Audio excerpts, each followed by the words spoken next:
دیوبند کا تاریخ اللہ کریم فرماتے ہیں وَيَعْبُدُونَ مِن دُونِ اللَّهِ مَا لَا يَضُرُّهُمْ وَلَا يَنفَعُهُمْ۔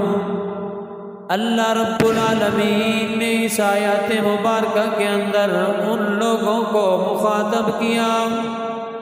کہ جو لوگ اللہ رب العالمین کو چھوڑ کر دنیا والوں کو، غیروں کو، بتوں کو، قبروں والوں کو عبادت کے لائق، پرستش کے لائق، مسجود مرغوب سمجھتے ہیں اور اپنے نفع نقصان کے اختیارات کا مالک سمجھتے ہیں، اللہ کریم ان لوگوں کو فرماتے ہیں وَيَعْبُدُونَ مِن دُونِ اللَّهِ، وہ لوگ کہ جو اللہ کو چھوڑ کر اللہ کے علاوہ جو چیز بھی ہو، پتھر کی شکل میں ہو، زندہ کی شکل میں ہو، مردہ کی شکل میں ہو، ہر شکل میں اللہ کریم فرماتے ہیں ما لا یضرہم، وہ ان کی عبادت کرتے ہیں نہ تو وہ ان کو نقصان پہنچا سکتے ہیں ولا ینفعہم، نہ وہ ان کو نفع دے سکتے ہیں وَيَقُولُونَ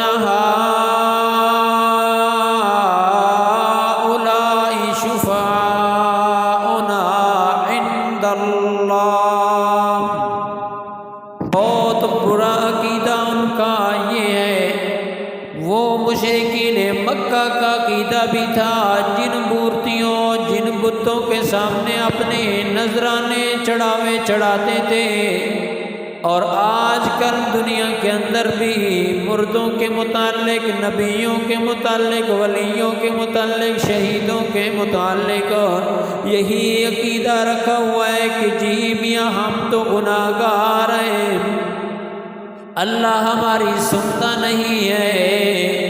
اور یہ جو نیک لوگ ہیں اللہ ان کی موڑتا نہیں ہے،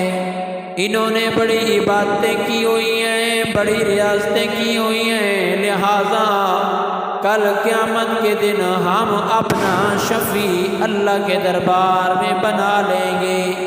یہی سرکار، یہی لات، یہی عزا، یہی منات، یہی سیال، یہی گورڑا شریف، یہی داتا دربار، یہی سیون شریف، ساروں کو ملا کے اپنے اپنے جو ان کے مرید ہیں انہوں نے اپنے پیروں کے متعلق یہی خیال بنایا کہ ہمارے یہ سفارشی ہیں، اللہ ان سے ناراض نہیں ہوتا،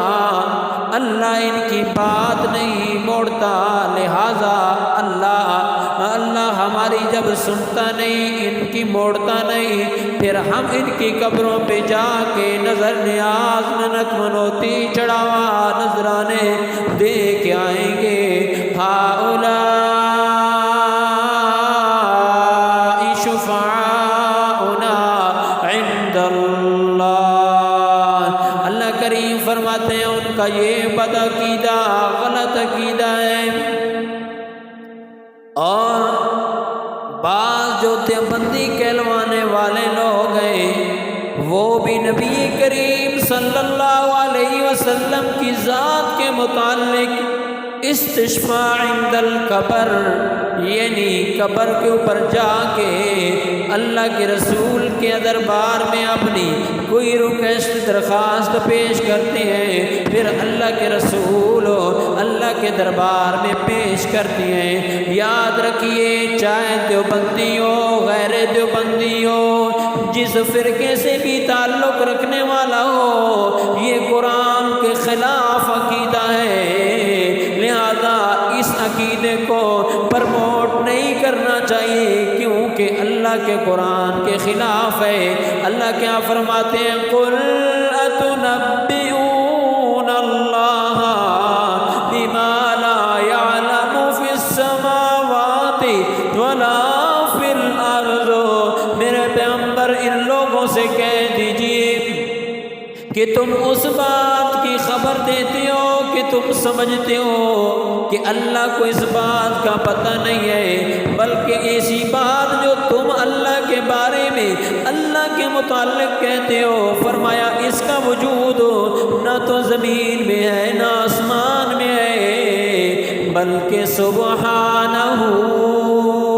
اللہ ان ساری باتوں سے پاک ہے، وتعالی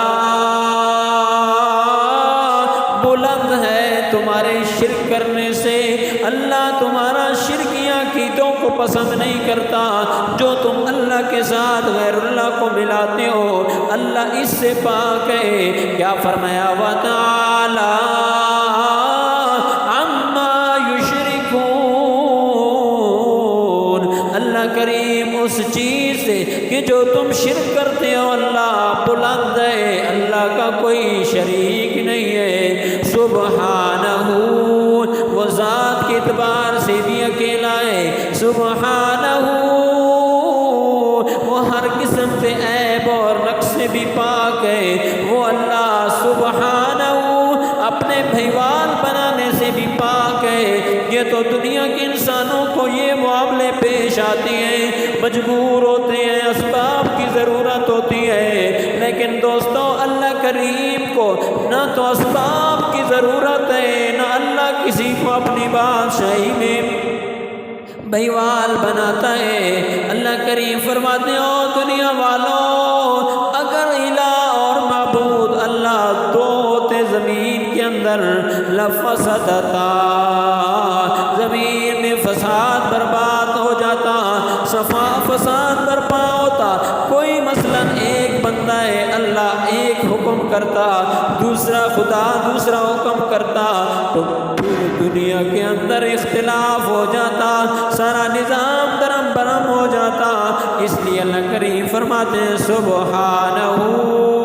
میرے پیغمبر کہہ دیجئے مشرکین کو اللہ ان باتوں سے پاک ہے۔ تو دوستو بھائیو، جب اللہ ان ساری چیزوں سے پاک ہے، پھر بھائی چاہے عرب کے مسلمان ہوں، چاہے عرب کے پاکستان کے کہلوانے والے مسلمان ہوں، چاہے ہندوستان کے ہوں، جس دنیا کی دھرتی کے انسان ہوں، وہ اللہ کریم کے ساتھ کیسا شرک کر سکتے ہیں؟ یہ دوستو بہت بڑا ظلم اور ناانصافی ہے۔ جب مالک اکیلا وحدہ لا شریک اللہ ہے، خالق وہ اکیلا ہے، پھر اس کی عبادت کے اندر کسی کو شریک نہ کرو، اور اللہ کے علاوہ کسی کو شفیع غالب بھی نہ سمجھو، کیونکہ اللہ کے سامنے شفیع غالب کوئی نہیں ہے۔ ہاں اللہ کریم فرماتے ہیں من ذا الذی یشفع عندہ الا بإذنہ، جب اللہ کریم کسی کو اجازت دیں گے تو اللہ رب العالمین کے سامنے وہی سفارش کرے گا، ویسے کسی کو حق نہیں، اللہ کسی سے مجبور نہیں ہے۔ تو لہٰذا دوستو یہ عقیدہ قرآن و سنت کے خلاف ہے۔ اللہ ہمارے تمام مسلمانوں اور غیر مسلمانوں کو بھی بچائے، لیکن یہ عقیدہ زیادہ مسلمان کہلوانے والے مشرک لوگوں کے اندر موجود ہے۔ اللہ سب کی حفاظت فرمائے۔ وآخر دعوانا ان الحمد للہ رب العالمین۔